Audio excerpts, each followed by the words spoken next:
All right, good afternoon, everyone. The time is now 12:04 p.m. and this is a called board meeting of the Richland One Board of Commissioners. Today is Friday, June 30th, 2023. We are at the Stevenson Administration Building here at 1616 Richland Street. Pursuant to the Freedom of Information Act, which is FOIA, the public has been provided access to this meeting via the district's website, which is www.richlandone.org, as well as in person with limited seating. We do have a public session set before us. So at this time, we'll call this meeting to order with the adoption of the agenda. What is the pleasure of the board? Move to adopt the agenda as presented, Madam Chair. Second. Okay, it's been moved by Commissioner Devine to adopt the agenda that is presented before us. It's been seconded by Commissioner Bishop. We'll open the floor for question or discussion. Seeing none, hearing none, we will call for the vote. All those in favor say aye. Aye. Those that oppose say nay. The ayes have it. Let the record reflect Commissioner Myers is not present at the time. On the agenda today is under the Office of Operations, which is our 4.1, which is our third reading approval of our fiscal year 23-24 budget, and also 4.2 is the approval of the Snyder Phase 4 project. At this time, we'll begin with 4.1 with the third reading approval. Dr. Witherspoon, we'll turn it over to you at this time. Thank you, Madam Chair, members of the board. We do have Mr. Carlin and CFO Matthews Hazel on the line, but for the presentation of this item, our Budget Director, Sierra Bing, will be presenting this item.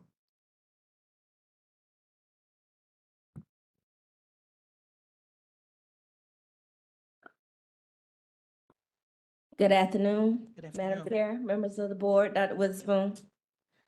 During the budget work session on May 9th, the proposed 23-24 general fund budget was reviewed and items included the fiscal year 24 budget were discussed. During the work session, we discussed proposed increases from the fiscal year 23 budget. Some of these increases included approval of FTEs from the Language Immersion Program to be moved to the general fund, move FTEs from general fund special revenue because of the funding will be moved to the general fund, increase of security and increases for department budgets, an increase in employer health insurance premium and employer retirement costs was also discussed. A step increase on the salary schedule was included in the budget for eligible staff, both certified and non-certified. An additional 5% was added to the teacher's salary schedule, which will have a starting salary for the first year teacher of $43,848. The non-teacher salary table was increased 4%. Per the state, the bus driver will receive a 25% increase based on the state bus driver salary schedule. The district has not received final fiscal year 23-24 state revenue information from the State Department of Education. The information presented was per the House budget projections. The state has provided the Senate projections, which were slightly higher than the House projections. The House projections were used for the first reading. There are no changes since first reading of the fiscal year 23-24 general fund budget. With the passing of Act 388 in June 2006, the district is capped at an increase equal to the CPI 8% plus population growth, which was 0%, on the operation millage totaling 8%.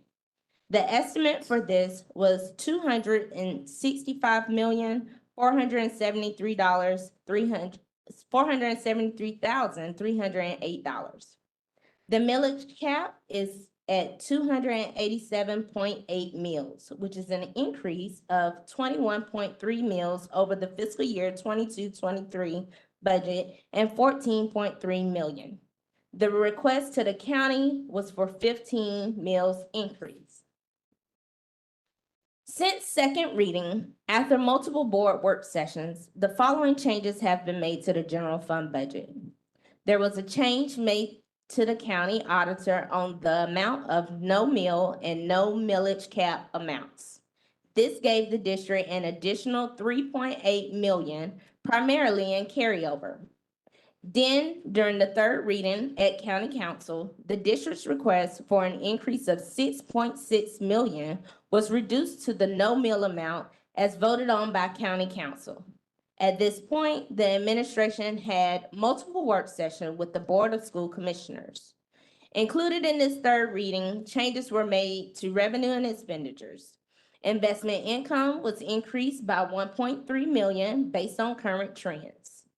An increase in the state revenue was increased by 400,000, which is estimated to be the amount to be increased to the aid to classrooms line. A decrease of 1 million in department budgets, a decrease of 300,000 in travel budgets, reduced teacher and bus driver longevity by 50%, reduced the number of FTEs for weapon detector operations for middle school, reduced teacher salary increase from 5% to 4.5%, reduced non-teacher salary increase from 4% to 3%, added longevity for all other staff at 50%, and reduced the career maintenance sustainability portion of the MAPS grant. These changes account for 6.6 million reduced from the district request to the county council. The attached schedules are based on the needs-based budget. The administration requests approval for the fiscal year 23-24 general fund budget of $384,605,651. The administration so recommends. You've heard the recommendation of the administration. What's the pleasure of the board? It's been moved by Commissioner Devine and second by Commissioner Bishop. Thank you so very much. I'm jumping the gun. We'll now open the floor for question or discussion. Commissioner Lomanak. Thank you, Chairman Harris. I was looking at the information that we got yesterday afternoon that provided some information about general fund expenditures from last year that I'd requested a couple board meetings ago, and I've got some questions about it. Dr. Witherspoon or whomever from the administration could answer this. Things like landscaping, that comes out of general fund budget, right? Correct. Okay. And the reason I was looking at landscaping is because I know in our most recent update from the internal auditor, he expressed a concern that a landscaping vendor that the administration had previously said it would not contract with because of substantive concerns that he had raised, is still being contracted with. And so I started looking at the numbers that the administration provided us yesterday about landscaping. And this document's so incomplete in terms of the amount of money that we spend as to be misleading. So for example, blooming and grooming is listed at $95,000 last year. That's not correct. $370,000. Edisto landscaping listed at about $117,000. Not even close to correct. And my concern is this, I continue to hear from our classified staff who were left out of the longevity incentive for this past year. And we've got to be able to say, we had to leave you out. We couldn't do anything else. And I don't think that that's true. I think we could have found a way to make sure that every classified employee gets an incentive. And then looking forward, we've got to be able to say to our teachers and classified employees, we did everything we could to not cut our proposed salary increases. We did everything we could to not cut our longevity incentives. And I can't look them in the eye and say that. And the document you gave us is so incomplete that I'm not sure how we're supposed to really look at other places to cut. I did note that, we're supposed to get the prior month's contracts around the 10th of the following month. For whatever reason, we didn't get May's contracts in June. And I was looking at the check, what we spent in May, and noticed that you can't find that on our transparency report because it doesn't link to May 2023. But the document you did give us yesterday lists one of the largest contracts last year with ED Legacy, which is the Early Birds company. And so what we have to say to our classified staff is that it was more important to give that company $225,000 on May 11th than to make sure that you got your longevity incentive. And I've heard from folks this week who didn't know that they weren't going to get the longevity incentive, or from teachers who didn't know that everybody in their school building wasn't going to get it. And they've been really demoralized by that, both for their staff and people who support them who didn't get it, and from the people who actually didn't get it. So I just don't know how I can, in good conscience, vote yes on a budget when we're given information that is so inaccurate. And I'd love to know why, why we're contracting with a company that we said we wouldn't because of significant complaints, but also why does this document undercount that much the amount of money that we spent last year? Thank you, Chairman Harris. Thank you, Commissioner Lomanak. And Commissioner Lomanak, you did pose a lot of questions. A few I want to respond to that I think I need to respond to. You did not ask for the report several meetings ago. You asked for the report, I believe it was Tuesday night, for all of the, I'm speaking, for all of the contracts. And I do want to thank Dr. Witherspoon's staff, those 5 individuals that worked all day yesterday and the day before pulling and retrieving that information for those contracts. Again, those contracts in which you're questioning are what we've spent the previous year. This is a new budget. Doesn't necessarily mean that these individuals will be contracted again. So I do want to clarify that, because as you stated, Commissioner Lomanak, we do want to make sure we're communicating truth statements to the public and to everyone involved. And I'm gonna say this about longevity and the bonuses, because it was I that raised the question, Commissioner Devine, that we provide longevity to all of our staff. It was the chair. The longevity had already been voted on at the beginning of the 22-23 budget. I came back and asked Dr. Witherspoon if we could look into the budget to see going forward, offering longevity to non-teachers. So that is why we are at the juncture we're at right now. The longevity for teachers and bus drivers was voted on in the previous budget. So we don't want to get the two conflicted. The ask for longevity now for non-teachers came from an ask I made on May 25th, May 3rd, 23rd, to include all employees in the longevity. And longevity is based on 5, 10, I think 15, 20-year junctures. Dr. Woods, am I saying that right? It's based on a significant amount of I years. think so. Dr. Long may want to. You can, am I correct? So it's not based on 3 years. It's not based on 2.5 years. It's 5 years. It's a longevity bonus, which is almost like how we give out anniversary gifts, you know, after your 10-year anniversary, so forth. So it's not based on every year. It's based on those certain junctures, the 5-year, the 10, the 15, and the 20.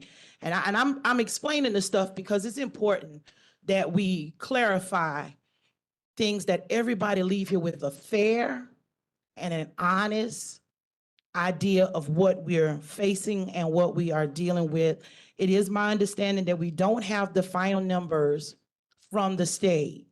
So based on it being a mixture of the Senate version and the House version, we are moving forward. Dr. Witherspoon, one thing about a budget is it can always be looked back at. It can also be reviewed based on other things that happen throughout the year. I know that in October, sometimes the county, there's some additional funds there that we do get in October from the county. And that's been the case for a number of years. I believe every year it's happened. So I don't see it not happening again. Also, with there being some ESSA dollars involved in the mix right now, there are some items that we're able to even put under the ESSA heading to make sure we get through our year financially strong. So I just wanted to make those points as we begin the discussion of the budget, that we understand passing a budget is to allow us to begin to go forward in the new school year, which starts on July 1. However, there are revisits that we can have. We're in a continued resolution as we speak, because we do not have the final version from the state. So the passing of a budget is to get the ball rolling, per se, if I can say it that way. So at this time, I'll open the floor for any additional questions or comments from any board member that they may have in regards to the budget for our finance folk that are here with us. Commissioner Weston, you have your hand up? Commissioner Weston. My question is going back to the classified employees. And I see that the bus drivers and the aides have the longevity bonus. And my question is, why can't the other employees have that same option? I've got some, in the information that I received, and I'm just having to go with what I know currently, is that there were 3 categories for the amount of years given for incentive. And so you're telling the classifieds who have not been included. Not in the new budget, Ms. Weston. If you have the I do. documents, look at the 627 information. It shows non-teachers not longevity. Are you looking at those documents? You have it. We were given this weeks ago. And so 24 million more, we were given 24 million more than last year by county council? We were not given 24 million more. Well, how did we receive? I thought she said we got 24 million more than last year.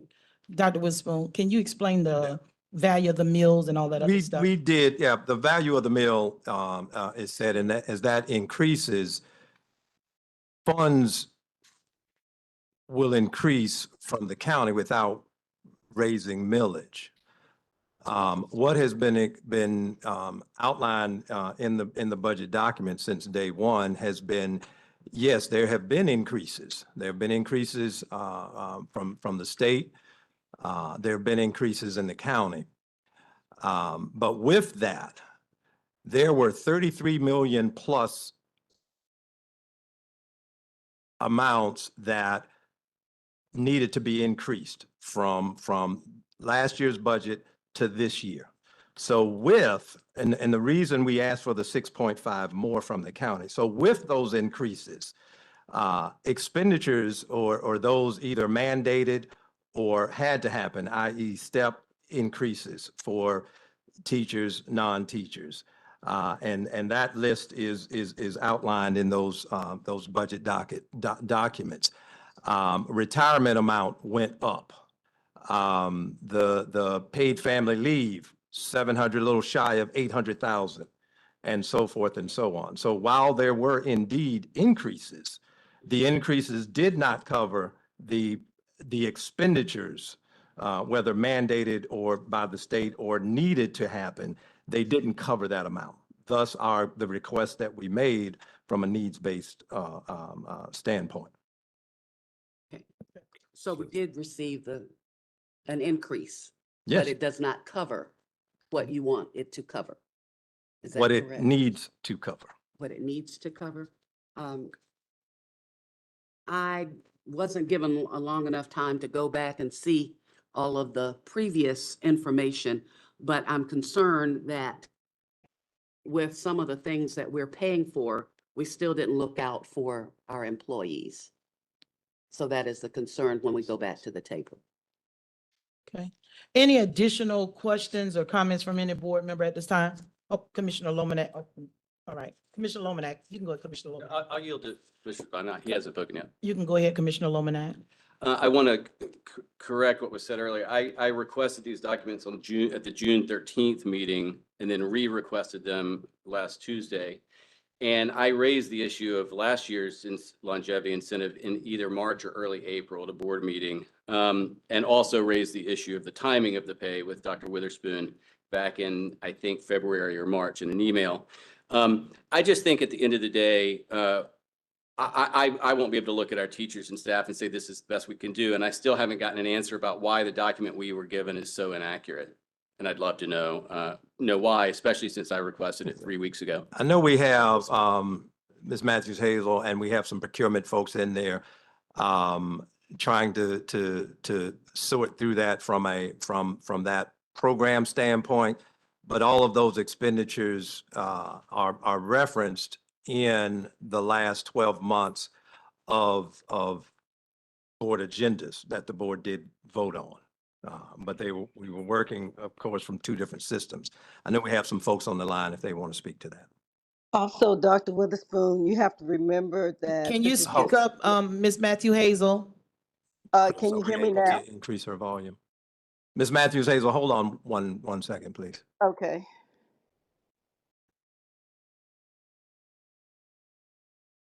Okay, Ms. Matthews Hazel. Okay, can you hear me now? At least better. Yes. Okay, one thing you have to remember, and also we have LaShonda Outing, the Director of Procurement, on the line. These are just general fund purchase orders. Many of our purchase orders are funded through capital projects, for example, for landscaping, for constructions, renovations. Also, a large portion of our purchase orders and contracts are funded by special revenue. A matter of fact, the bulk of them are funded by special revenue funds. So this is just the ones for general funds that are 50,000, equal to 50,000 or more that you have presented to you today. Okay, thank you, Ms. Matthew Hazel. So what you're saying is on the report, what we received is a total of those items that are over the 50,000 that you're required to give to the board. Ma'am, but only for general funds. Only for general funds. And the report was asked for those contracts that are impacted by this particular budget that go in the general fund, not special projects and all the other funds, but directly general. That's correct. So that explains the numbers. That is correct. Okay, thank you. Commissioner Devine? Thank you, Madam Chair. Just want to follow up. I think we're here today to discuss the upcoming budget for 23-24. And the documents that we received on Tuesday night and the previous documents discussed the state mandated issues that were going to be out, which was increase of state retirement, increase of health insurance, paid parental leave, bus drivers, increase 25%, teacher step, and mandated teacher state salary schedule for all steps. Also in this general budget, it was proposed teacher schedule increase 4.5%, bus drivers 25%, non-teacher salary 3%, and non-teacher longevity is also in here to exclude the teachers and the bus drivers because that's already another category. We did cut some things, about 6.6 million. We did reduce those, and then we also had some additional expenditures of 17.6 million, which was mandated from the state. And so with that said, we also decreased security weapons personnel from 38 to 20, but we also increased for language immersion and magnet program, and that's due to the grant ending, Dr. Witherspoon? That is correct. And then we also moved some FTEs from special revenue to the general fund. And that was moved by the state, is that correct? They eliminated some of those special revenue categories. Right. And had to be moved in the general fund. So in this current budget that we're voting on now, 23-24, there is longevity pay for staff, non-teacher staff, is that correct? That is correct. And in this budget, there is a salary increase for non-teachers and for teachers and for bus drivers, that's correct? That is correct. Okay, so that's why we're here today, is to vote on the 23-24 general fund budget. And I want us to stay focused on that.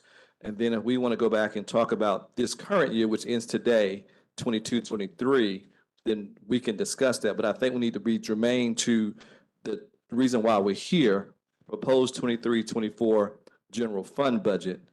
And I think it's been clearly explained that we did not get the increase that was on a needs base that was requested by this district, based on neither district, 6.6 million. So I want to be clear on that, and that we vote on this current 23-24 general fund budget so we can go and operate next tomorrow, well, really, July 1, starting for the next school year. So again, I'd like for us to continue to move forward, but I'll wait to hear what others have to say so we can go ahead and vote on this particular budget. Then if there's questions about the 22-23 budget, we can get those answered, I would think, at another meeting. Thank you so much, Commissioner Devine. Anything from any other board member? Commissioner Lomanat? Thank you. I will say the reason I raised questions about last year's spending is because much of that is reoccurring. And so in an effort to try to find places that we could cut that don't impact personnel, I thought that would be a good place to start. I would, one of the things, I know that we've got 5 school board conferences coming up.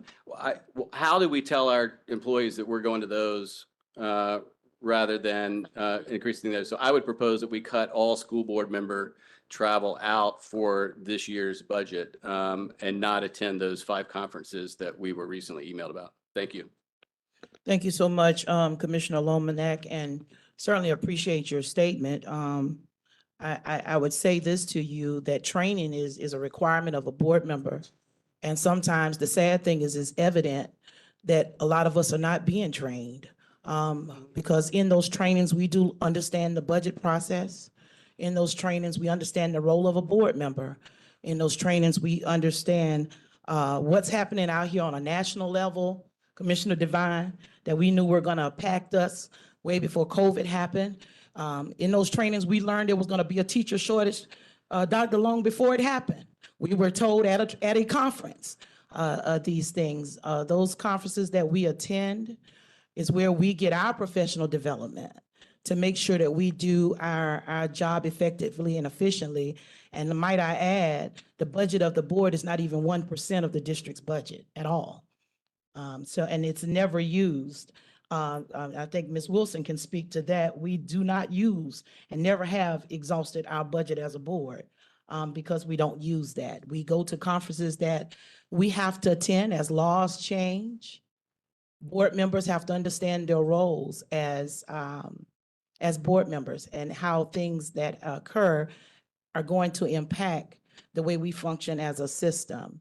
So it is important that we continue to go to our training, and I would encourage those that don't ever attend any trainings to start doing so, because I think that is what strengthens the team. Commissioner Bishop, as you say sometimes, the team needs strengthening. When you are the leaders, you've got to be able to sit at the desk and know exactly what direction the district is going in, why it's going in that direction, and how we work together as a system, as a team, the Board of Commissioners, to be effective in our role. At this time, any additional comments? Commissioner Bishop? Thank you, Chairwoman. You know, Richland One is a learning enterprise, and that means from the top to all levels of the district. And as a person who values learning, because I'm a product of this district, I need to continue to learn so I can lead. Sometimes you could be self-taught and be wrong as all outdoors. And so as a person who wants to be a high-level professional in this organization, I value the professional development experience that is afforded to us as board members. And as Chairwoman said, I encourage us all to continue our development. And all our travel is not always for us going away. There are many times we get professional development virtually. And not only that, some of the times we are able to go to those organizations and provide leadership nationwide, which shows the level of leadership this district has on this level as a commissioner and even a superintendent. So I just wanted to speak to that notion that we should reduce the travel of the school board. We're reducing a lot, but when we try to reduce the leadership and opportunities for us to lead through learning, that could be problematic in trying to be the visionary leaders we need to be, and even the transformational leaders we can be. So I think we should not reduce that. We should definitely exercise that at the level we're at. And again, to Chairwoman Harris' thought and what she said, we don't even maximize it. We're probably doing the bare minimum. We're doing what is a necessity. So I'm in support of keeping this budget for the professional development of our leaders here on this board and even our leaders throughout the district. We're going to have an impact through the reduction of the travel that is happening with our leaders. And there's a reduction everywhere in this budget proposal. How much do we need to dial back is part of this discussion. And I think once we take action, we'll carve our way forward, we'll navigate it appropriately. And hopefully, the children will not be impacted by the reduction of all this, but they will continue to grow stronger, Richland one strong. Thank you, Commissioner Bishop. And let me pinpoint two things. Our budget, and Mr. Carlin, you're on the line, aren't you? Yes. Okay. We're required, because I heard a statement about funding being taken away from our teachers and our staff. We're required, I think, is it 78% into personnel and payroll, all of those things, but our district is actually at 85%. Can you speak to that? That we are actually above what they would say is the minimal. We go beyond that to 85%. Can you speak to that, Mr. Carlin? Yes. What I normally talk about with this is the higher the percentage, the harder it is to deal with reductions. We were at one point as high as 88, 89%. Right. For salaries and fringes, but 85% is normally considered very good as far as a percentage. I don't think anybody's down at 70% as far as the school districts, but they're usually going to range between 80 and 90%. So we did cut back on some salaries and fringes, trying to keep us in line with that 85%. If we can get 84, that'd be great. But we've been ranging right at the 85%, but we were for a good number of years up at 80, 89%. Wow. Okay. Well, I appreciate that. And Mr. Carlin, I know, and I drill you about this all the time.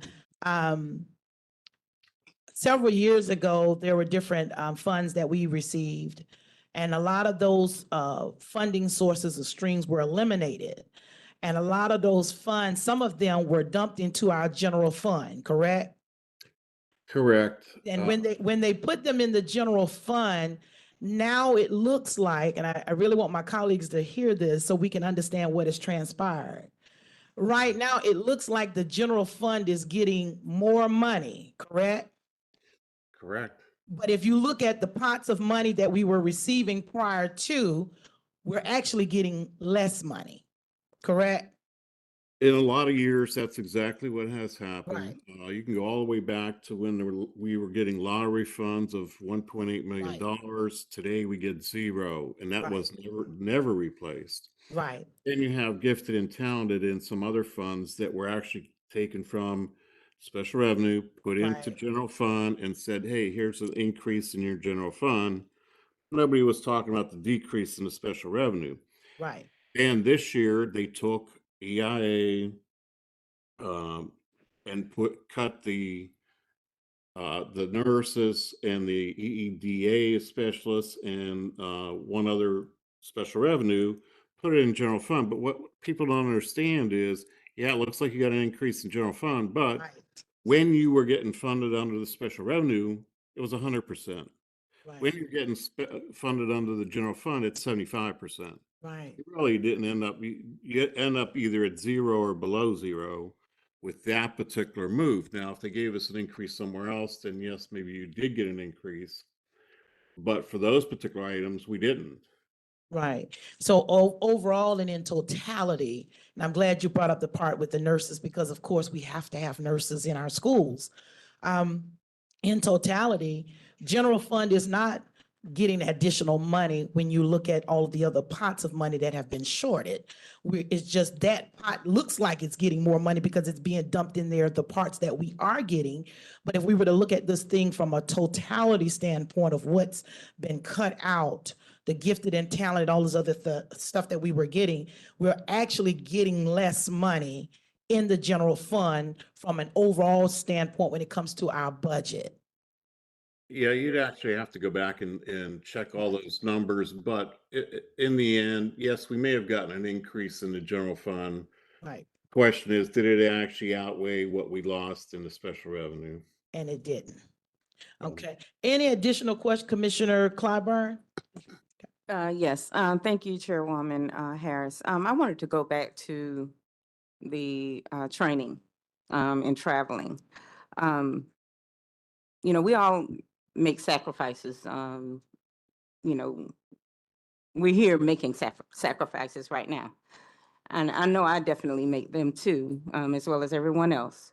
But the importance that should be placed on professional development and training all across the board, all in every position in our district, I don't think should be understated or taken advantage, taken for granted. Um, you know, I don't attend every conference. I attend what I can and what it is deemed necessary, as Chairwoman Harris previously stated. That's not physically possible, I don't think, for everyone to attend every conference.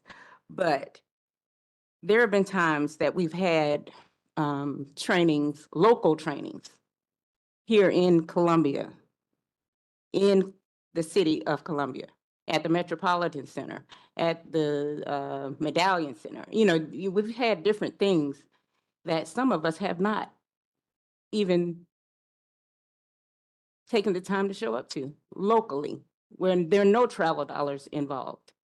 It may be a registration fee, or it could be none at all, but we still have not shown up. Some of us haven't. So I just wanted to make that point, because those trainings, even though they're local, they're still important.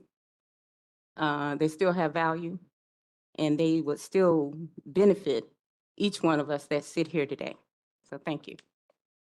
Okay, any additional, Commissioner Weston? I'd like to look back on page 4 and make sure that I'm understanding what's going on here. And it says on page 4 that Document are getting in with, the document that we were given 627, they gave us two that day, which one? The long, okay, the long.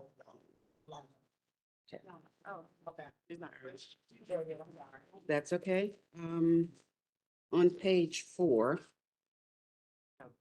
I'm looking at the fact that we're looking at state funding issues that are mandated. And bus drivers increased 25% of state bus drivers' salary schedule, and that's paid by the state. So if it's paid by the state, they give it to us to pay the bus drivers? Or they pay them, how does that work? They give us some, but it's not 100%. Okay. The other is, teacher step increase and the increase to teacher state salary schedule. All those are mandated. And then below that, it has that the teacher salary schedule, and it said that it was reduced to 4.5%. And it goes on to say that the non-teacher salary schedule was reduced to 3.3%. Non-teachers longevity, 1/2 of whatever that may be with the non-teacher longevity, but some of our non-teachers did not receive or will not be receiving longevity pay. That's incorrect. Okay, clarify that for me, please. What it means is that the teachers and bus drivers already have a longevity schedule. Mm-hmm. If we were to give everyone else, except for those two groups, a longevity, we calculate it out, and then we take half and say, this is how much we're going to pay next year. The problem, what you're looking at is you're looking at 23, which has nothing to do with what this budget is talking about. Those longevities were passed 2 years ago and last year for the teachers and the bus drivers. Now we're trying to get everybody else the longevity, and that's going forward. That's not going backwards. Okay, so the bottom bullet says non-teachers longevity, all staff with exception to teachers and bus drivers, a total of 1.7 million with only half this fiscal year. This fiscal year, meaning 24. Okay, that's what I'm trying to understand. And then on page 5, it says increase for special revenue moved to general fund So that's EIA money moved to general funds? That means that the state did not pay, that they're not going to give us the money that they gave us in 23 Mhm. Right. in special revenue. They're going to give it to us in the general fund. Okay, so And 1,000. again, they're only giving us 75%, not 100%.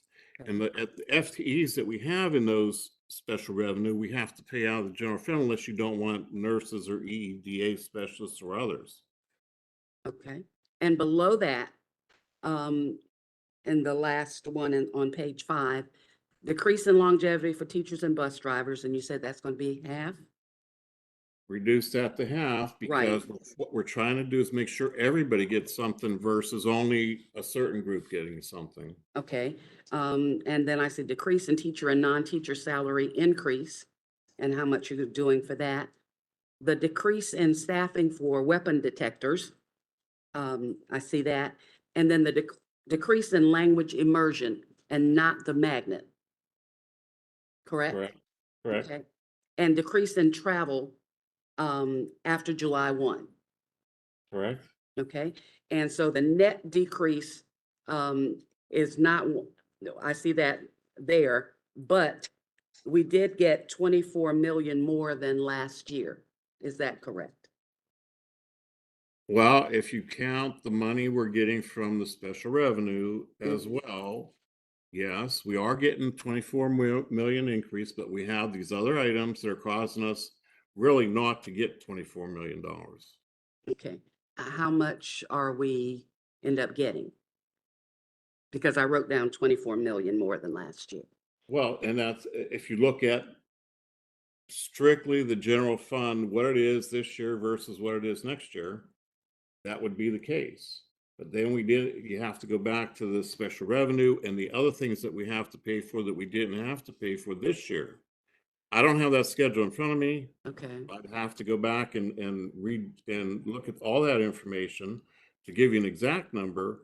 My guess, my estimation is somewhere around half, but I don't know without going back and doing a calculation. okay, and is the jewel money included in anything in that No, budget? it's not. Okay, And Ms. Weston, to your question, if you have this document that they gave us, it breaks down everything that you just asked, and what it's showing is the 24 million that you're talking about. Again, it's not an increase. That's what he was explaining about the money coming from that fund, and they're giving us 1.6 in the general fund. It looks like it's an increase, but it's only 75% of what we were getting before. So again, that's a 25% shortage. You get what I'm saying? The mandate of even in the increases for our teachers, it's mandated, but they're not giving us all of the money. So we have to come up with that money. So that starts chucking away at the 20-something million that we got, the 24 million, that is really not an increase. But if you have this form, and Jamie, maybe we can make, Commissioner Devine, we can make a copy of this. If you don't have it in front of you, it breaks down everything that you just asked, because Mr. Carlin, you did a great job with giving us this document, because it actually shows us how the money flowed, how it moved, what went where, why, and all that other stuff. But if we can get that for Commissioner Weston, I think that. It's the last page on last the page. budget. Okay, awesome. All right, any additional questions? Commissioner Myers? No question. I just noticed this was the third reading. I want you to just go in some details, Chair, about how important this is, the third reading, and what is the next step after going through the third reading? Okay, after we do the third reading and it's approved, then the budget takes effect on July 1, which is tomorrow. That does not mean, as I stated before, that we cannot revisit our budget, because we can. We can revisit a budget at any time. You revisit your budget in your house all the time. So you can go back, we can go back and revisit. If we end up with those additional dollars, Dr. Witherspoon, in October, we may be able to bump this up to where we wanted to do a 5 to now we can take it to 5 versus the 4.5. Things like that we were putting in there extra. So we can always revisit our budget. The goal today is to hopefully to pass the third reading approval, so these guys can get busy with the purchases and so forth that need to happen for the upcoming school year that is going to be starting here in August. Any additional questions at this time? Okay, seeing none, hearing none at this time, we will call for the vote. And we're gonna do it manually. Everybody does not have devices? Okay, all right, so we will vote at this time. We will call for the vote. So, man, you pretty much.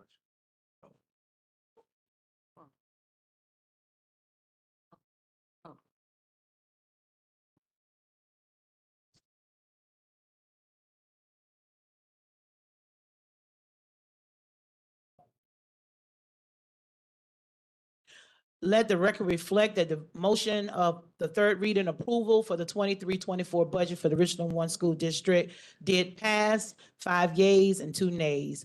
Next, we will move, and thank you so much for standing up there that whole entire time. We do appreciate that.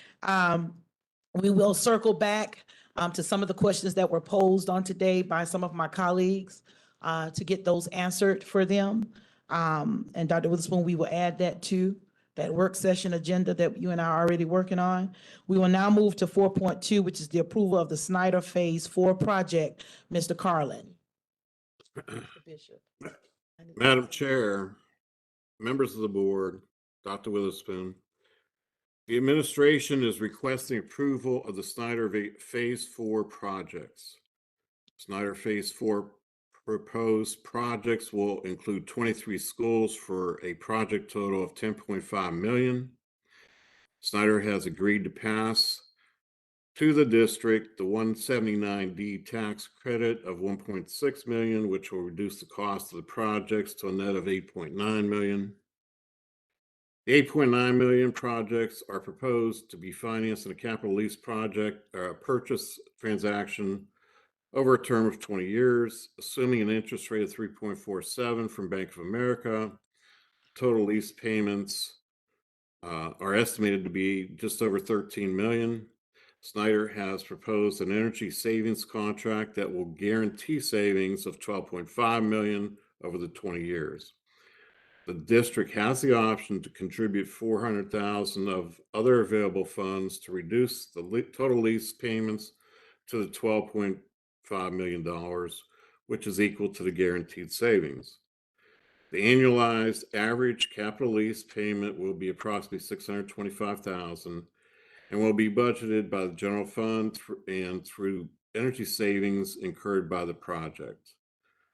Some of the completed projects will be eligible for additional rebates up to approximately $200,000 from Dominion Energy.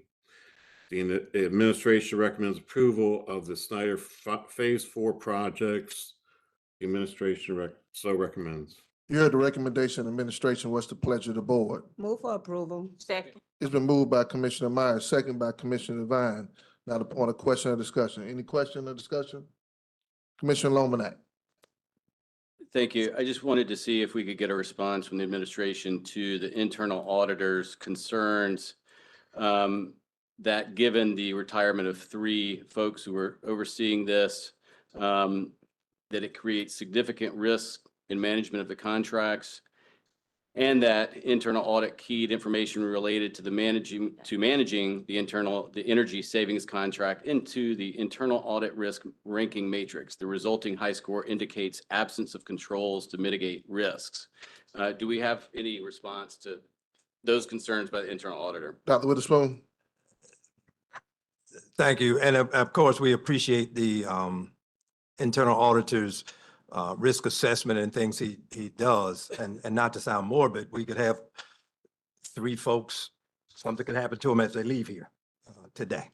That being said, there are plans and things in place, again, to make sure that as we transition new people on, that is indeed managed and followed through in terms of workflow from others. So we certainly do recognize the risk and we'll plan accordingly as we move forward.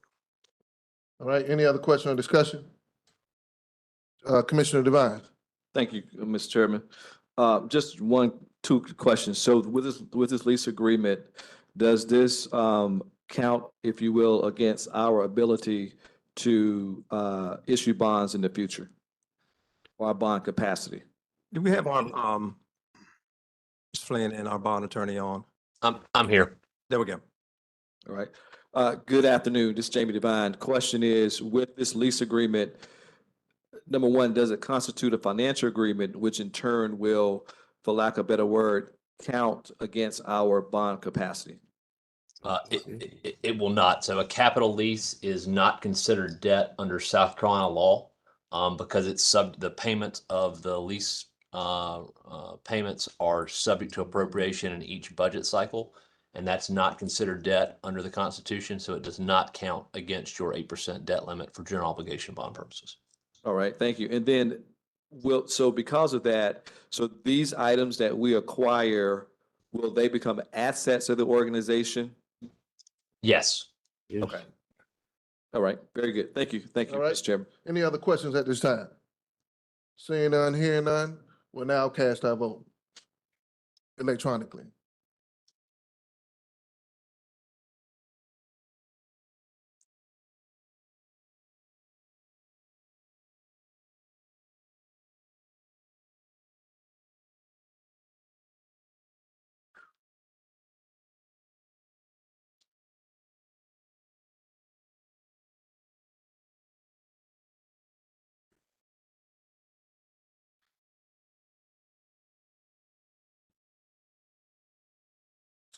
Let the record show, we have 4 yeas, 1 nay, 1 abstention, and 1 not present for the vote. That means this vote does pass, this motion does pass.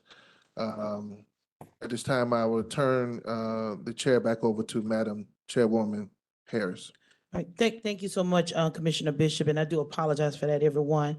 At this time, we have exhausted the agenda for today's meeting. At this time, we can consider ourselves, if there's no motion from a disagreement from any board member, adjourned at this time. Thank you so very much, and happy 4th of July to everyone. Okay. Thank everybody. Thank you, guys, for being on. Thank you, Mr. Carter. Thanks, guys.